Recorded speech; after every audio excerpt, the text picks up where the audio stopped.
My name is Lissette Delgado-Cruzata. I am an associate professor of molecular biology at John Jay College in the City University of New York. Got involved with the hub a few years back. I became one of the Semillas cohort participants, and as a result of that, I actually wrote my first NSF grant. My name is Nelson Nunez Rodriguez. I am full professor of chemistry at Hostos Community College at the City University of New York, in New York. Even though this is my first involvement with the hub, I am familiarized with the NSF funded programs because in my departments, in Natural Sciences Department at Hostos Community College, there are several NSF funded programs.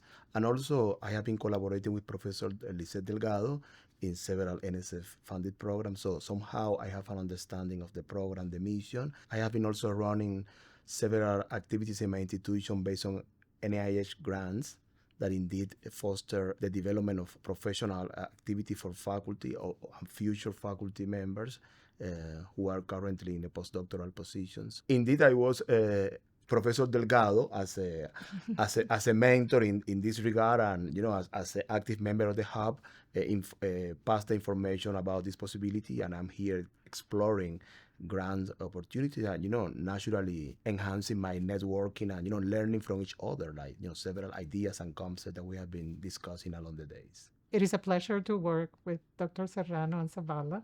Like I think of them as my mentors, inspiring Latinas in science. So when they send out the call for the conference, it felt like an incredible opportunity to reconnect with the Semillas group, reconnect with the other scientists and that have participated in the hub at different times. It also felt like a unique opportunity to strengthen those connections and those networks, right, to continue on the path. For me, the hub has been an incredible source of not only resources but also connections, right, with other faculty throughout the country, I have to say. But it was through the hub resources and support that I actually was able to get my first NSF grant. I feel, very lucky to have been accepted into the Semillas cohort in the middle of the pandemic, to join there other faculty from other places and have,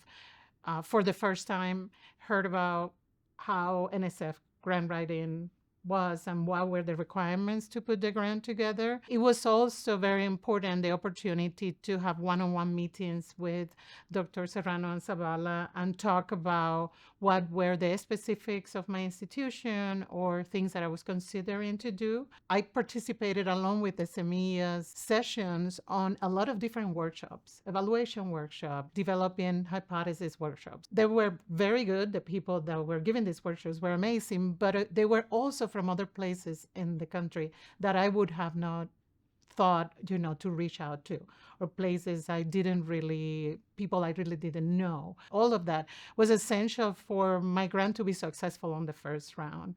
But not only that, I gained confidence through this process and then actually submitted another grant last year that just gets funded. So in a span of 2 years, I have received 2 NSF grants as a result of this incredible network and structure of people. I feel particularly lucky to have interacted with the hub, being able to use all of the things they were offering. I teach a neurobiology class in the program that Professor Delgado-Cruzata runs.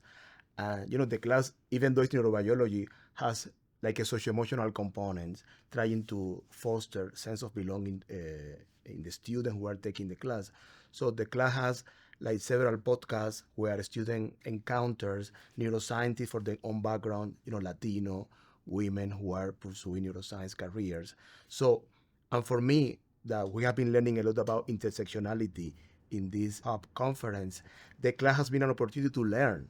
So I am teaching the class, but I am learning how I can open my teaching repertoire so the course is infused with this particular flavor. Students not only are learning neurobiology and developing research projects, they are also understanding that they belong to that community as they see people like them doing great in the field. So they don't feel the others. So they are part of the community. So that has been a great, implementation opportunity for the grant, learning moment for the student and learning moment from me, because I look into the future how I can infuse other teaching experiences with that kind of opportunities. This grant that Professor Nunez is a part of the cohort is a grant designed to promote belonging in the students through classroom activities that the faculty develops that are responsive to the students' identities. In that sense, we have asked the faculty to develop at least one activity